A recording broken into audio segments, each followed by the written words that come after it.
Hello everyone, welcome to Okul classes. Okul classes में आपका स्वागत है। पिछली क्लास में हमने इंडिया ईरान रिलेशनशिप के बारे में चर्चा करी थी और देखा था कि इंडिया और ईरान के रिलेशनशिप में कोऑपरेशन के क्या क्या बिंदु हैं, क्या क्या चुनौतियां हैं और चाइना और इंडिया का क्या इंटरेस्ट उस रीजन में है। इंडिया के लिए ईरान की महत्व को समझते हुए हमने रिश्तों में होने वाले उतार चढ़ाव पर भी चर्चा करी थी। आज हम इस रिलेशनशिप में हमारे एक्सटेंडेड नेबरहुड पॉलिसी के तहत एक और कंट्री इजराइल की पर और इंडिया के रिलेशनशिप पर चर्चा करने वाले हैं। तो चलिए शुरू करते हैं। इजराइल चूंकि जो है यहूदी बाहुल्य देश है एक, ठीक है, जो मध्य एशिया में ही आता है। तो जो इंडिया और इजराइल का जो संबंध है वो एक तरीके से, अगर हम ऐतिहासिक संबंधों की बात करें, ठीक है, तो 17 सितंबर 1950 को भारत ने इजराइल को औपचारिक रूप से जो है रिकॉग्नाइज किया था। एक तरीके से औपचारिक राज्य आप कह सकते हो, डिप्लोमेटिक उसको मान्यता दिया था इंडिया ने। और उसके तुरंत बाद जो है बॉम्बे, यानी कि जो वर्तमान में मुंबई है, वहाँ पर एक कार्यालय स्थापित किया गया था। उसको आप कह सकते हो ऑपरेशन कार्यालय स्थापित किया गया था। और उसके बाद से जिसे जिसे उस बाद में एक कॉमर्शियल एम्बेसी में बदल दिया गया था, ठीक है। और ये जो स्ट्रेटेजिक कोऑपरेशन है दोनों देशों के बीच में, वो अगर डेवलप हुआ, इसकी बात हम करें तो शीनो इंडिया वॉर 1962 के दौरान डेवलप किया गया था, जब इजराइल ने इंडिया को M58 160 mm मोटार अम्यूनिटीज को दिया था। सीनो इंडिया वॉर आपको पता है कि 1962 में चाइना ने इंडिया पर एक तरफा युद्ध की घोषणा कर दी थी। और वो हमारे जो पंचशील के सिद्धांत हैं, जो हमारे रिलेशनशिप चाइना के साथ चल रहे थे, वो एक तरीके से नेहरू जी की जो विदेश नीति थी उसको काफ़ी गहरा धक्का लगा था। उस टाइम पे हमने दुनिया से हेल्प मांगी थी, अमेरिका से हेल्प मांगी थी, तो इजराइल ने भी उस टाइम पे, उस क्रूशियल टाइम पे इजराइल ने हमारी हेल्प की थी। और ये बहुत वो कुछ चुनिंदा देशों में से था एक, ठीक है, जो जिसने इंडिया के जो पोखरन न्यूक्लियर टेस्ट था 1998 में, जिसके बाद पर इंडिया पर पूरी दुनिया से सैंक्शंस लगा दिए गए थे, उसमें उसको वहाँ पर इंडिया के जो ये पोखरन न्यूक्लियर टेस्ट था उसकी आलोचना नहीं करने वाले देशों में ये खड़ा था। और जब हमारे प्रेसिडेंट प्रणब मुखर्जी जी थे, भूतपूर्व प्रेसिडेंट, उन्होंने इजराइल की यात्रा करी थी 2015 में, और वो पहले हेड ऑफ द स्टेट थे इंडिया के जिन्होंने ऐसा किया था, यानी इजराइल की यात्रा करी थी। तो इस तरीके से हिस्टोरिकल रिलेशनशिप जो है डेवलप होता हुआ दिखाई देता है। अगर हम कुछ और बातें करें इस संबंध में, तो वर्ष 1992 में जो पूर्ण राजनयिक संबंधों की स्थापना के साथ साथ और भी मतलब जो एम्बेसीज खोली गई थी दोनों देशों के बीच में, और उसके बाद से काफ़ी ज़्यादा प्रगति दिखाई दी दोनों देशों के बीच के संबंधों में। वर्ष 2017 में भारत और इजराइल के बीच में संबंधों की स्थापना के 25 वर्ष पूरे होने के बाद इजराइल के प्रधानमंत्री बेंजामिन नेतान्याहू जनवरी 2018 में भारत की यात्रा पर भी आए हुए थे। अगर हम दोनों देशों के रिलेशनशिप में प्रॉस्पेक्ट्स की बात करें तो पिछले 2 दशकों में काफ़ी ज़्यादा इम्प्रूवमेंट दिखाई देता है दोनों देशों के रिलेशनशिप में, इंडिया और इजराइल के रिलेशनशिप में, स्पेशली जो है रक्षा और सुरक्षा के, यानी कि सिक्योरिटी के क्षेत्र में, ठीक है। इसके साथ साथ जो अलग अलग राज्यों की सरकारें हैं वो भी अपने एग्रीकल्चर डेलीगेशंस को इजराइल भेजती हैं, और जिनसे जो है और राज्यों के साथ साथ इंडिया की भी सरकार भेजती है। जैसे इंडिया एग्रीकल्चर का काफ़ी इम्प्रूवमेंट हुआ है, काफ़ी टेक्नोलॉजी को काफ़ी ज़्यादा इंट्रोड्यूस किया गया है इजराइल में एग्रीकल्चर के क्षेत्र में। तो इसके फ़ायदे लेने के लिए इंडिया, चूँकि एक एग्रीकल्चर पर बेस्ड इकोनॉमी रही है, और अभी भी इंडिया में जो है एग्रीकल्चर में काफ़ी ज़्यादा लोग लगे हुए हैं। प्राइमरी जो हमारी अर्थव्यवस्था है वो एग्रीकल्चर पर ही टिकी हुई है, भले ही सर्विस सेक्टर का ज़्यादा रोल हो, लेकिन हमारी इकोनॉमी का बेस जो है एग्रीकल्चर ही है। तो इसलिए एग्रीकल्चर को इम्प्रूव करने के लिए इजराइल से हम काफ़ी हेल्प ले सकते हैं। तो राज्यों की सरकारें और केंद्र सरकारें भी एग्रीकल्चर डेलीगेशंस भेजते रहते हैं इजराइल में, ताकि हम जो हमारे डेजर्ट्स एरिया हैं, जो मरुस्थलीय क्षेत्र हैं, उनको फिर से हरा भरा कर सकें, वाटर मैनेजमेंट सीख सकें और कंजर्वेशन टेक्निक्स को भी सीख सकें, ठीक है, वाटर कंजर्वेशन टेक्निक्स को भी सीख सकें। तो ये एक तरीके से काफ़ी महत्वपूर्ण है दोनों देशों के बीच में संबंधों के दृष्टिकोण से देखा जाए तो। और दोनों इजराइल और इंडिया जो है स्पेस, साइंस और टेक्नोलॉजी के भी फील्ड में अपने रिलेशनशिप को काफ़ी मजबूत बना रहे हैं। इजराइल टूरिज़्म जो है वो भी काफ़ी बढ़ रहा है। रिमा पिछले 2 दशकों से काफ़ी ज़्यादा बढ़ गया है। इजरायली टूरिज़्म इंडिया में जो आते हैं टूरिस्ट, वो काफ़ी उनकी संख्या काफ़ी बढ़ गई है। And the migration of members of the lost tribes from India north east, एक लॉस्ट ट्राइब्स की एक खोज की गई थी, ठीक है, जो कि माना जाता है कि वो क्या थे, ये जो आप देखो बेनी मिनासे, ये जो ज्यूस ग्रुप्स के रूप में इनको पहचाना गया। और ये माना गया था, ये माना गया था, ये एक तरीके से पुष्टि हो गई थी कि ये माइग्रेट कर करके इंडिया में आए हुए थे। और कहाँ से आए हुए थे? इजराइल से आए हुए थे। तो इसलिए दोनों देशों के बीच में ये एक काफ़ी कनेक्टिंग फैक्टर निकल करके सामने आया था और रिलेशनशिप काफ़ी एक तरीके से एक बेस बिना था इसकी वजह से। Public opinion polls projects high regards in each Nations for the other. जो इंडिया के बीच में लोगों का ओपिनियन है, आप भी सुनते होगा कि इजराइल की तरह की स्ट्रेटजी हमको अपनानी चाहिए आतंकवाद से निपटने के लिए। आपस में लोग बात करते हैं, गांव में भी लोग इस तरीके की बातें करते हैं कि इजराइल जैसे करता है वैसे हमको आतंकवादियों से निपटना चाहिए, डायरेक्ट आक्रमण करो, हमला करो। तो ये एक तरीके से जो पब्लिक ओपिनियन पोल्स प्रोजेक्ट्स हैं उसमें इजराइल का काफ़ी हाई है इंडिया में। और इंडिया में जो है, इंडिया जो है मोस्ट सॉरी इसको वर्ल्ड का जो है प्रो इजरायली कंट्रीज के रूप में देखा जा सकता है। सबसे ज़्यादा यूनाइटेड स्टेट्स के बाद इंडिया में भी काफ़ी इजराइल के समर्थक लोग मिल जाएंगे आपको। तो ये एक काफ़ी पब्लिक जो डिप्लोमेसी की दृष्टिकोण से देखा जाए तो बहुत अच्छा, काफ़ी अच्छा इनफैक्ट इंडिया पर इजराइल का इम्पैक्ट है। इंडिया के लोगों पर इजराइल का काफ़ी अच्छा इम्पैक्ट है।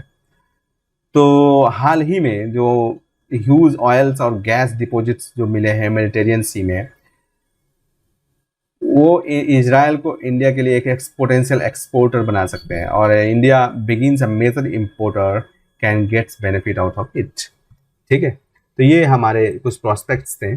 अभी हाल में कुछ वर्षों में, 1-2 वर्षों में जो एमयूज एग्रीमेंट्स साइन किए गए थे इजराइल और इंडिया के बीच में, उसको हम देख लेते हैं। आप देखोगे कि ये किस तरीके से डाइवर्सिफाई मल्टीफेसेट रिलेशनशिप दिखाता है यहाँ पे। साइबर सिक्योरिटी कोऑपरेशन को लेकर के, cooperation in oil and gas sector को लेकर के एमयूज साइन किए गए थे। Protocol on amendments of the air transport agreement, ठीक है, एग्रीमेंट ऑन फिल्म को production, MUs on cooperation in the field of the research in homeopathic medicine।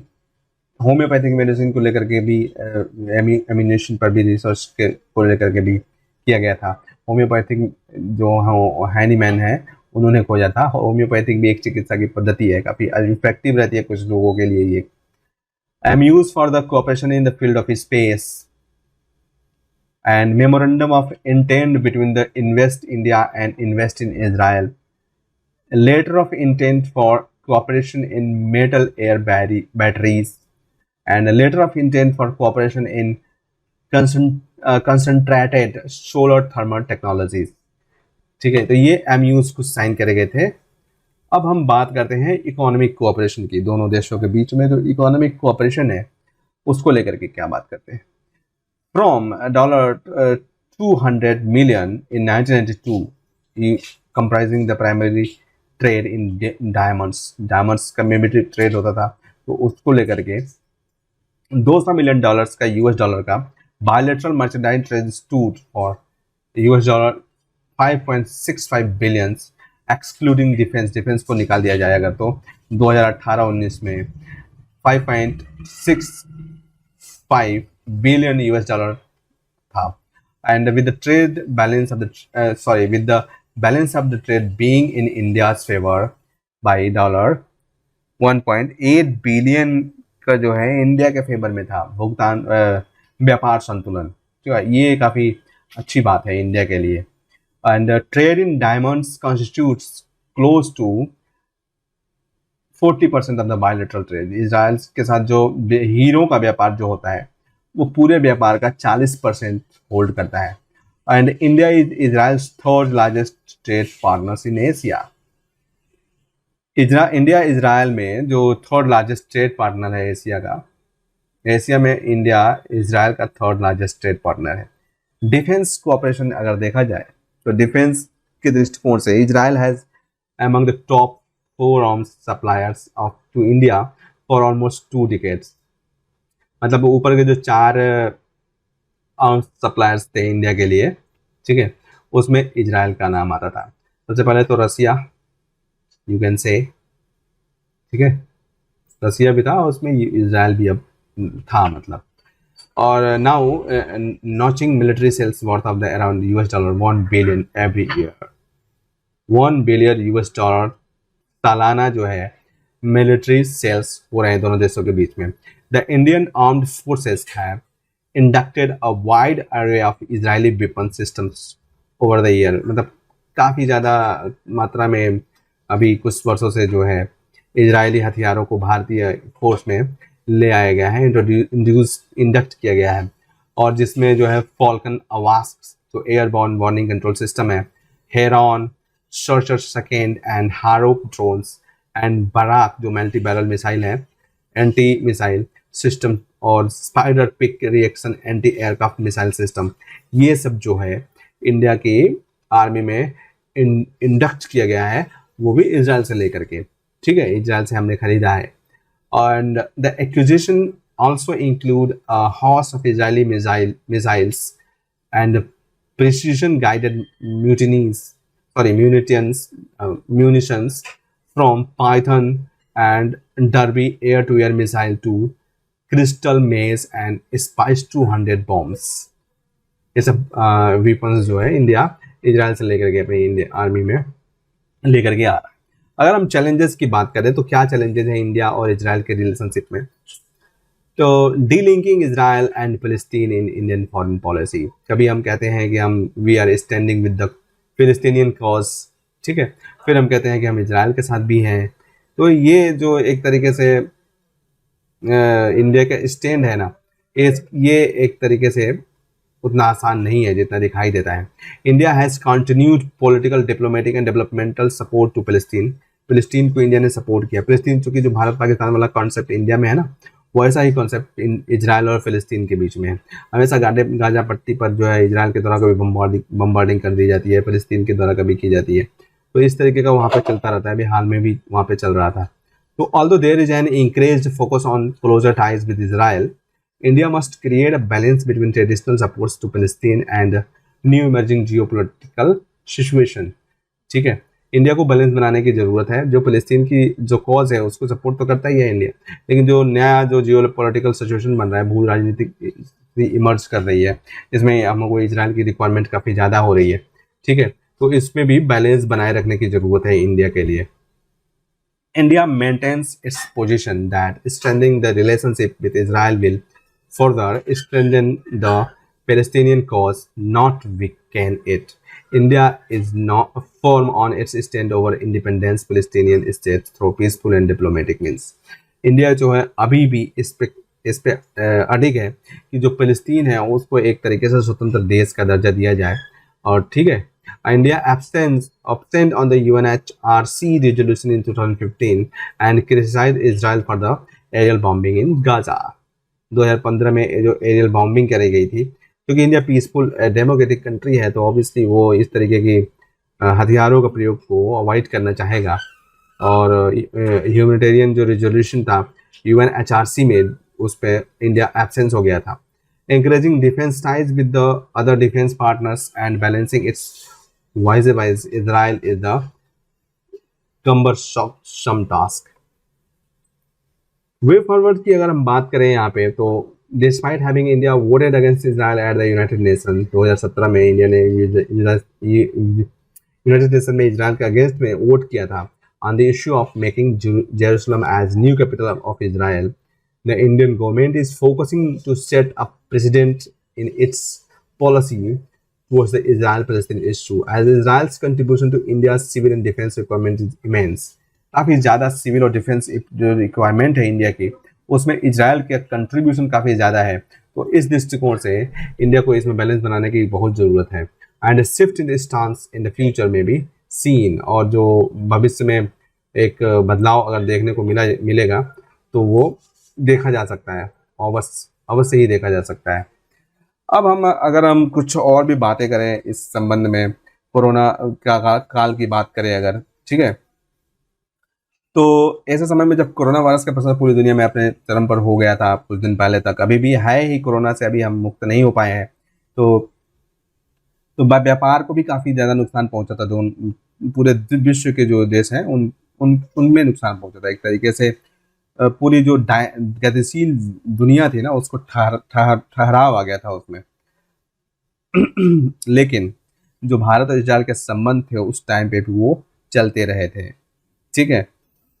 जून 2019 में जब भारत ने क्या किया था कि संयुक्त राष्ट्र जो United Nations economic social council है, वहाँ पे United Nations economic social council में इजराइल के प्रस्ताव के समर्थन में मतदान किया था। और इजराइल के प्रस्ताव में क्या कहा गया था कि फिलिस्तीन के एक गैर सरकारी संगठन शहीद को सलाहकार का दर्जा दिए जाने पर आपत्ति जताई गई थी।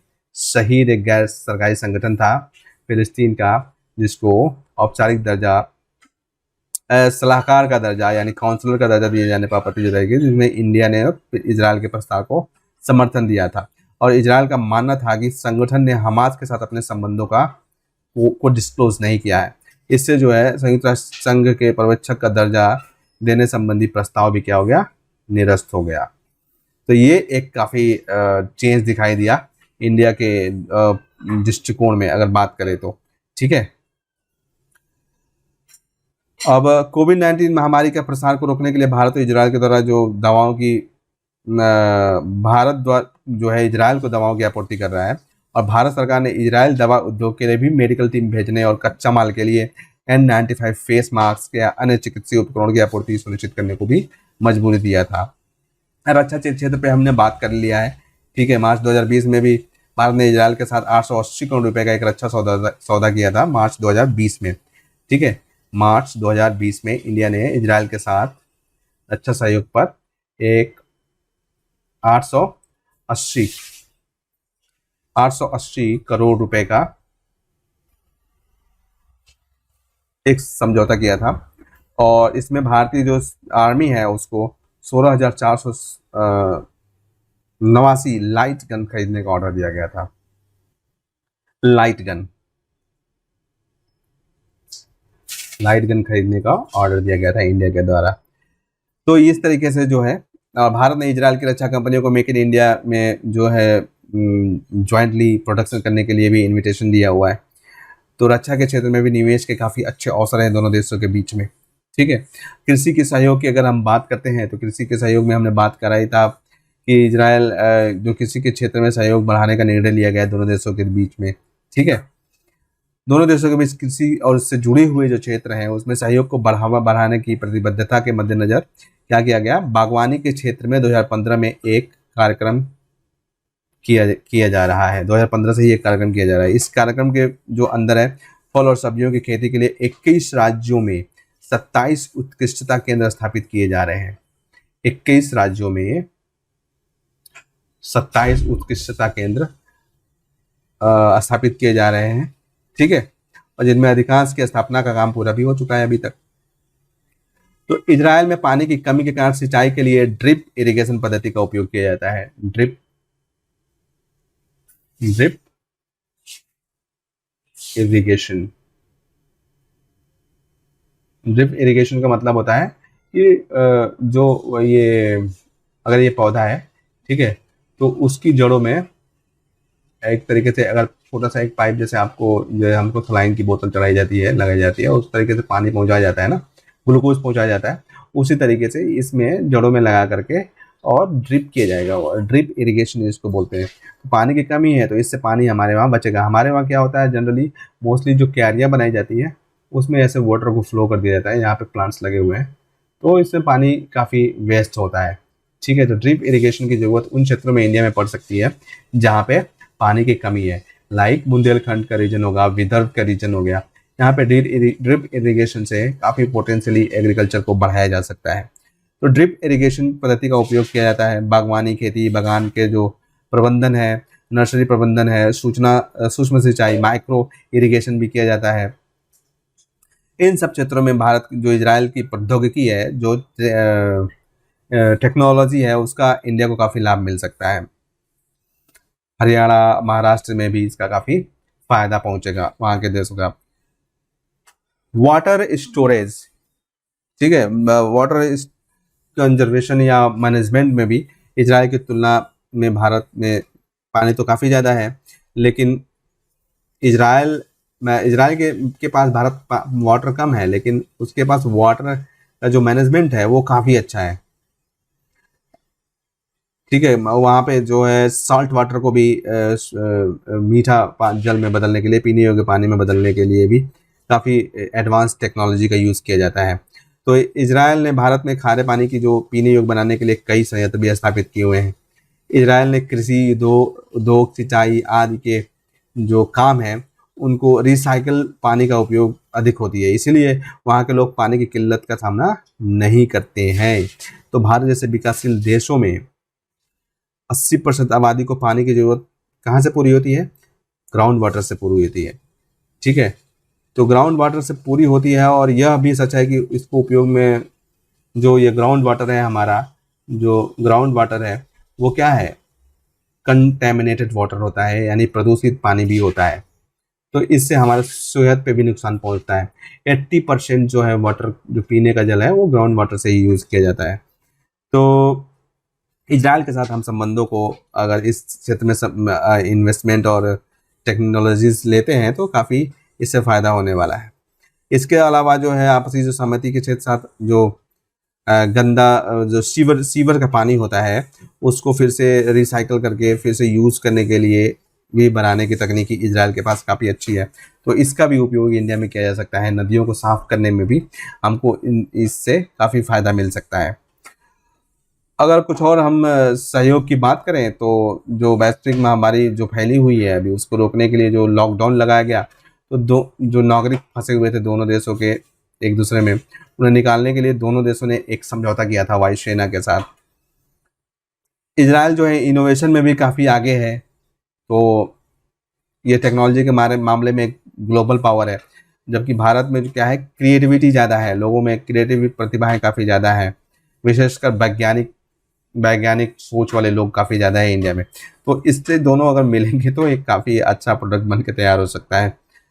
और साइबर सुरक्षा को लेकर के, सिक्योरिटी, सीमा पर जो है निगरानी तंत्र को लेकर के, इसमें भी सहयोग की काफ़ी ज़्यादा संभावनाएं हैं। तो भारत का जो बुनियादी ढांचा है, विकास और स्मार्ट सिटी परियोजनाओं में भी इजराइल विशेषज्ञता की मदद ले सकता है। इजराइल को स्टार्टअप हब के रूप में भी जाना जाता है, जो भारत की नई आईटी कंपनियों में आगे बढ़ने और बाजार में बनने में सहायक हो सकते हैं। अगर हम बात करें कि दोनों देशों को के बीच में मुक्त व्यापार को लेकर के क्या सोच है, तो भारत के मध्यम वर्ग को इजराइल अपना निर्यात बढ़ाने के अवसर के रूप में देखता है, यानी कि जो हमारा मिडिल क्लास है ना, वो उसको देखते हुए एक तरीके से मार्केट के रूप में देखता है Israel. Middle class is the market, our middle class is the market, obviously it's market. जितनी भी डिजायर्स होती हैं सारे मिडिल क्लास में ही होती हैं।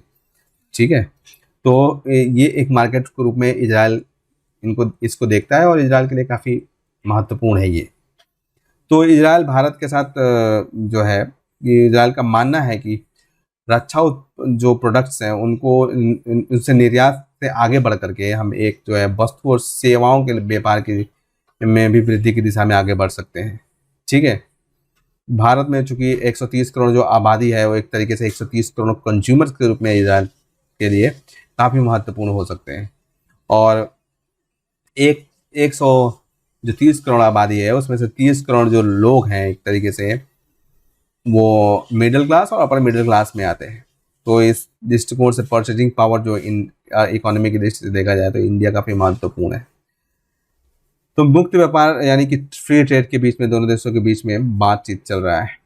ठीक है, अगर हम अलग से एक बात करने की कोशिश करें कि फिलिस्तीन के मुद्दे पर भारत का रुख यानी कि भारत का दृष्टिकोण कैसा है, तो बहुत से लोगों को यह आशंका थी कि भारत और इजराइल के जो संबंध हैं और भारत फिलिस्तीन के संबंध वहाँ पे प्रभावित हो सकते हैं। लेकिन भारत ने यह स्पष्ट कर दिया है कि उसके रुख में कोई भी बड़ा बदलाव नहीं आया है। और जब अमेरिका ने यरूशलेम को इजराइल की राजधानी बनाने का, हमने पीछे बात किया था, करने का प्रस्ताव, विवादास्पद प्रस्ताव संयुक्त राष्ट्र में रखा था, तो भारत सहित 128 देशों ने इसका विरोध किया था। ठीक है, इजराइल की राजधानी बनाने के लिए यरूशलेम को प्रस्ताव रखा गया था अमेरिका के द्वारा, जबकि केवल 9 देशों ने ही इसके पक्ष में वोट किया था और 35 जो कंट्री जो है अब्सेंट रहे थे। और इस प्रस्ताव में यह भी कहा गया था कि इजराइल के दर्जे को लेकर बातचीत होनी चाहिए और बदलाव पर अफसोस जताते हुए अमेरिका के फैसले को भी गलत साबित कर दिया गया था। तो इंडिया ने यहाँ पे सपोर्ट किया था किसको? फिलिस्तीन को, एक तरीके से इनडायरेक्टली अगर कहें तो। ठीक है, लेकिन इजराइल के साथ संबंध हमारे जो है प्रभावित नहीं हुए ज़्यादा।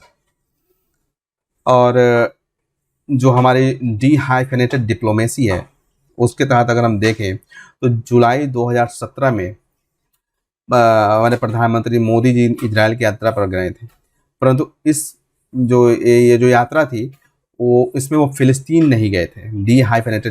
हाइफेनेशन आप कह सकते हो, ये हमारी जो डिप्लोमेसी है। तो इसमें जो डिप्लोमेटिक एक्सपर्ट्स हैं उनका मानना है कि यह कदम जो भारत की है वो पूर्व में अपनाई गई, हमारी पहले जो अपनाई गई नीति थी उसके विपरीत है।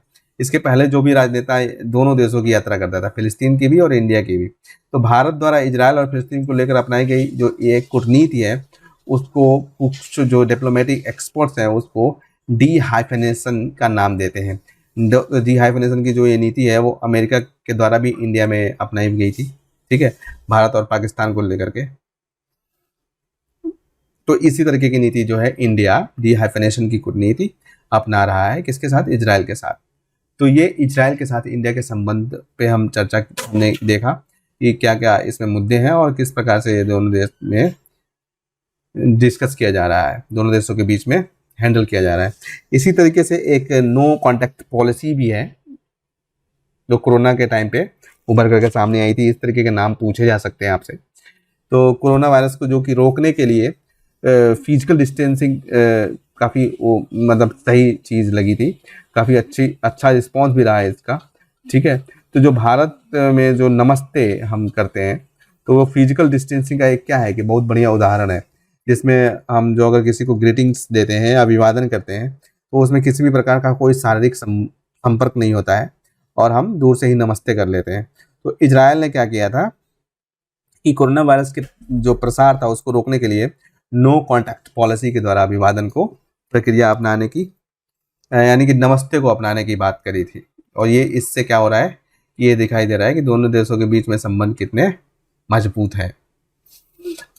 तो ये हमने देखा इजराइल और भारत के बीच में संबंध। अब हम आज के लिए बस इतना ही। अब अगली क्लास में हम पढ़ेंगे इंडिया और सऊदी अरबिया के बीच में संबंध, जो आपके एग्जाम के लिए काफ़ी महत्वपूर्ण है। तो अगर अभी तक आपने हमारे चैनल को सब्सक्राइब नहीं किया है तो जल्दी से कर लीजिए और साथ ही बेल आइकन को प्रेस कर लीजिए ताकि आपको हमारे आगे आने वाले वीडियोस के नोटिफिकेशन समय समय पर मिलते रहे। अगर आपको इस टॉपिक में समझाया गया किसी भी कॉन्सेप्ट को लेकर कोई भी क्वेरी है तो आप नीचे कमेंट सेक्शन में लिख सकते हैं, मैं खुद पर्सनली उसका रिप्लाई 24 घंटे के भीतर करूँगा। आप हमें सुझाव भी दे सकते हैं ताकि अगर ज़रूरत पड़े तो हम इसमें सुधार कर सकते हैं। आप हमसे हमारी ओकुल वेबसाइट, हमारे Facebook page, Twitter page, Telegram channel या फिर ईमेल के माध्यम से भी जुड़ सकते हैं। ये सभी लिंक्स नीचे डिस्क्रिप्शन में दिए गए हैं। और इन वीडियोस को अपने दोस्तों के साथ, अपने कलीग्स के साथ शेयर करना नहीं भूलें ताकि इनसे उनकी भी हेल्प हो सके। तो इस सेशन में हमसे जुड़ने के लिए आपका धन्यवाद। मिलते हैं अगले सेशन में बहुत जल्द। तब तक ओकुल के साथ लर्निंग को एंजॉय करते रहें। Thank you so much.